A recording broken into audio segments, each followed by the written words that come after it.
someone said gas explosion. And at one point, there was a bunch of people crowding around on the corner, and there was a fire, there was a police officer just in the middle of nowhere, out of the middle of the crowd. I guess maybe he got some call or something from the fire department as a concern. He started screaming, everyone back, go back, get the hell out of the street, move back. And so, the firefighters are still on the scene. One nice thing is the community's out, the Borough Park community out, offering some coffee and some water to first responders. They have the fire under control. But they still are not able to go into the buildings. The buildings are at risk of collapse. So tomorrow morning, they're going to start shoring up the buildings, trying to bring out some debris, and start doing a search. They still don't know for certain. We know that one woman almost certainly died on the 3rd floor, but we don't know enough about what is left in the rest of the building, about the cause, about who else is there. So that search really begins tomorrow. We have about 50 people who are evacuated. They're in the buildings on the one side or the other. The American Red Cross has about half of them. The others were able to relocate with family.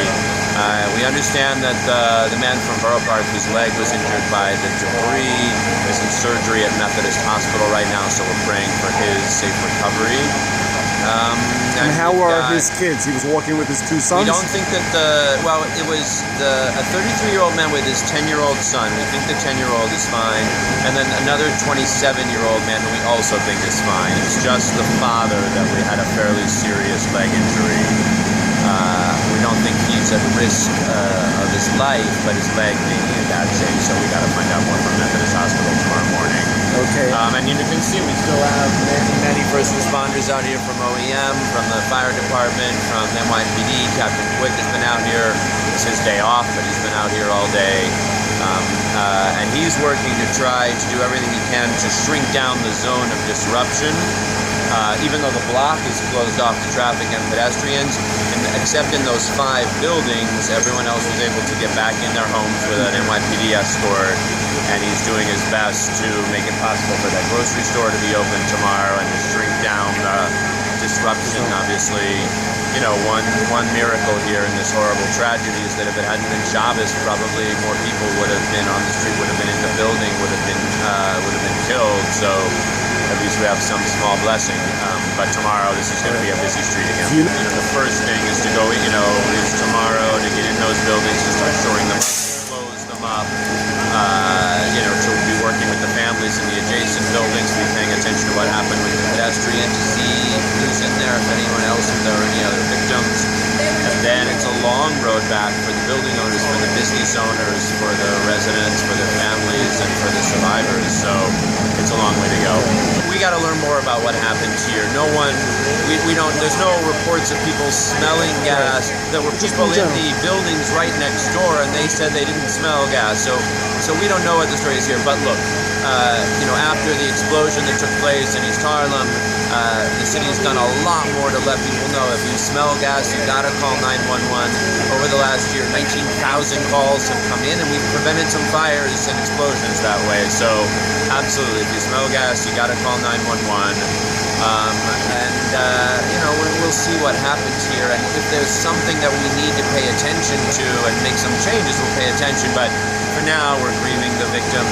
We don't even know, for sure who all the victims are. So the next few days, we got to sort things out before we can. Can you describe to me what you saw today? I was actually walking by 5 minutes before, walking to my brother-in-law's home, and when I reached his home on 43rd Street, I heard a large explosion.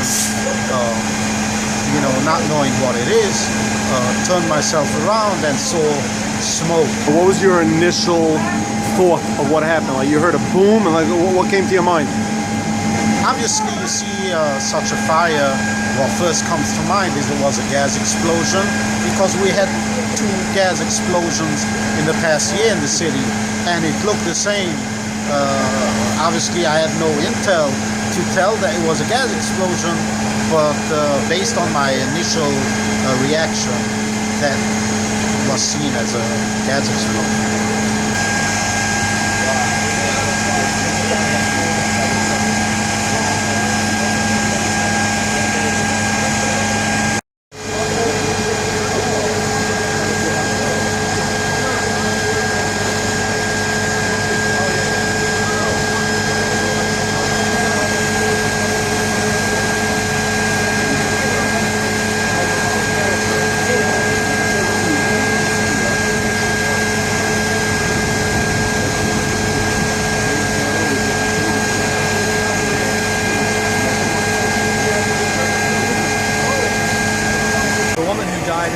yet been identified. 5 firefighters suffered minor injuries. They're expected to be okay.